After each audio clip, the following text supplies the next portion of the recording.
तो आज हम बात करने वाले हैं एक बहुत बड़े स्टूडेंट प्रोटेस्ट की जो स्टाफ सिलेक्शन कमीशन यानी एसएससी को लेकर हो रहा है। हजारों स्टूडेंट्स दिल्ली जाने की तैयारी कर रहे हैं, पर सवाल यह है कि आखिर क्यों। चलिए इसी को समझते हैं। 1 मिनट के लिए सोचिए, आपने किसी सरकारी नौकरी के लिए दिन रात एक कर दिया, सालों मेहनत की, और जब आप एग्जाम देने बैठे तो आपके सामने कुछ ऐसे सवाल आए जिनका कोई सिर पैर ही नहीं है। बस यही गुस्सा है जो इस आंदोलन की वजह बन रहा है। अब जरा इसको देखिए, ये मजाक नहीं है, ये एसएससी की एक असली आंसर की से उठाया गया सवाल है। सवाल है मैथ्स का, रेशियो और प्रोपोर्शन का। और ऑप्शंस देखिए, पक्षियों और जानवरों के बारे में है। ये कोई टाइपिंग मिस्टेक नहीं लगती है ना। ये तो ऐसा लग रहा है जैसे किसी ने बस कहीं से कुछ भी कॉपी पेस्ट कर दिया हो। और ऐसा मत सोचिए कि बस एक बार हुआ है। ये रहा एक और उदाहरण। सवाल पूछा जा रहा है हीराकुंड डैम के बारे में, मतलब नदी के बारे में, और ऑप्शन में दिए गए हैं नेशनल पार्क। ये गलतियां ना एक पैटर्न दिखा रही हैं, लापरवाही का पैटर्न, जो सीधे सीधे स्टूडेंट्स के भविष्य से खिलवाड़ कर रहा है। और यही इस पूरे आंदोलन का सेंटर पॉइंट है। ऑर्गेनाइजर्स का कहना है कि ये गलतियां नहीं हैं, ये सरासर लापरवाही है। और उनका सवाल बहुत सीधा है, क्या एक ऐसी कंपनी को जो इतनी ज्यादा लापरवाह हो, उसे लाखों स्टूडेंट्स का फ्यूचर डिसाइड करने का हक मिलना चाहिए? अब आपको लग रहा होगा कि ये मुद्दे पहली बार उठाए जा रहे हैं। नहीं, ऐसा बिल्कुल नहीं है। इससे पहले भी टीचर्स ने एक प्रोटेस्ट किया था और उसके कुछ अच्छे रिजल्ट्स भी आए थे। एसएससी के अधिकारियों को सामने आकर जवाब देना पड़ा, कुछ सुधार भी हुए, लेकिन जो प्रॉब्लम की असली जड़ थी ना, वो वहीं की वहीं रह गई। तो फर्क क्या है पिछले और इस आंदोलन में? देखिए, पिछला आंदोलन लक्षणों का इलाज कर रहा था, मतलब किसी एक एग्जाम को पोस्टपोन करवा दिया या कुछ छोटी मोटी मांगे मनवा ली। लेकिन इस बार का जो आंदोलन है वो सीधा बीमारी की जड़ पर हमला कर रहा है। स्टूडेंट्स की मांग है कि उस कंपनी को ही हटाओ जो ये एग्जाम करवा रही है, क्योंकि जब तक वो रहेगी ये प्रॉब्लम्स बार बार होती रहेंगी। पता है, पिछली बार जब टीचर्स अधिकारियों से मिलने गए तो उनसे कथित तौर पर क्या कहा गया?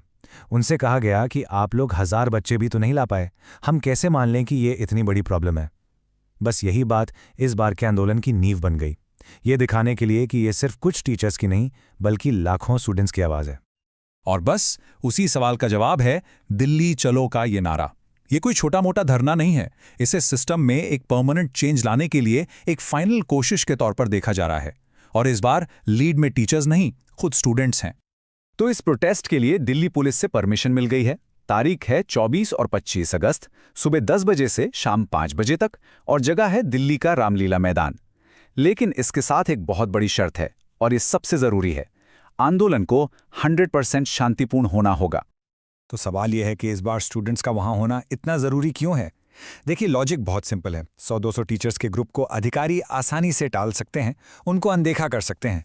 लेकिन जब हजारों लाखों स्टूडेंट्स की भीड़ एक साथ खड़ी होती है तो उनकी आवाज को इग्नोर करना नामुमकिन हो जाता है। उनकी संख्या ही उनकी सबसे बड़ी ताकत है। और एक बात समझनी बहुत जरूरी है, ये लड़ाई सिर्फ 1 या 2 एग्जाम के लिए नहीं है। ये एसएससी के पूरे एग्जामिनेशन प्रोसेस पर एक बहुत बड़ा सवालिया निशान है।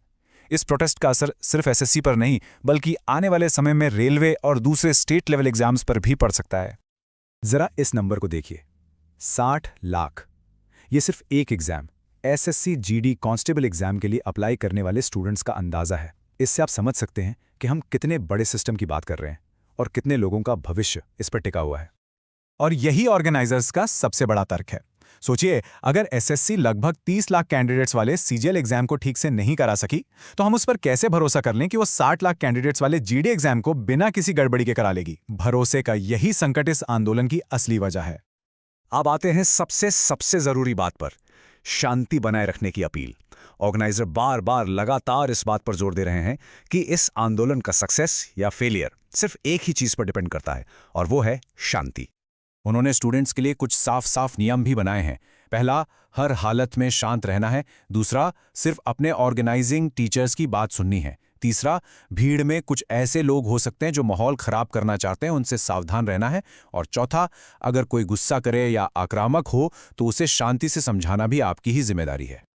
ऑर्गेनाइजर्स की वार्निंग बिल्कुल क्लियर है, अगर एक भी पत्थर चला या किसी भी पब्लिक प्रॉपर्टी को जरा सा भी नुकसान पहुंचा तो ये पूरा आंदोलन उसी पल खत्म हो जाएगा। उनका मैसेज साफ है, हमें अपनी बात रखनी है, लेकिन सिर्फ और सिर्फ लोकतांत्रिक तरीके से। इस आंदोलन को एक फाइनल अटेम्प्ट की तरह देखा जा रहा है। ऑर्गेनाइजर्स का मानना है कि अगर इतनी तैयारी और इतने सारे स्टूडेंट्स को बुलाने के बाद भी वो नाकाम रहे तो शायद भविष्य में टीचर्स और स्टूडेंट्स की दोबारा इतनी बड़ी संख्या में एक साथ खड़े होने की हिम्मत ही टूट जाएगी। वैसे इस आंदोलन का एक ऐतिहासिक महत्व भी है।